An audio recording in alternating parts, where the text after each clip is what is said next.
can you get informed consent by simply seeing your pharmacist as opposed to seeing the GP?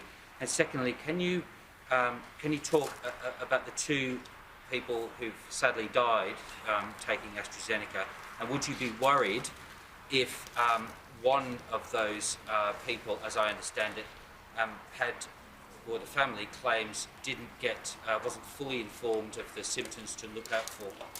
Well, we're all responsible for our own health. And when it comes to informed consent and giving consent to whatever treatment or procedure you may have or I may have, then I'm ultimately responsible for what people do in their health treatment to me. And there has been the opportunity for people to visit their GP, to have that consultation. The government has provided that and funded that. And the informed consent process provides the decision to the individual. That's the sort of country we live in. People make their own decisions about their own health and their own bodies. That's why we don't have mandatory vaccination in relation to the general population here, because people make their own decisions. And we encourage people to make those decisions. We make as much information available to them as possible.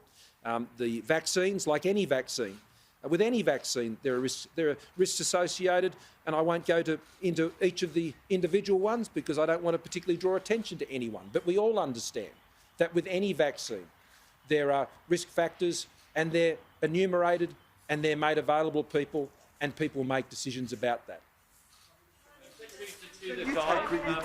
Well, I'll let the Chief Medical Officer and others speak to those because they have the details. I've been informed of those cases, and there have been other cases, and they're terribly tragic cases, like all of these are. And I feel for their families in those situations. And this is the terrible impact that pandemics have when you're responding to pandemics. But I do know that if vaccination rates, as we see, particularly for those who are older, are not where we want them to be, then people's lives are at risk.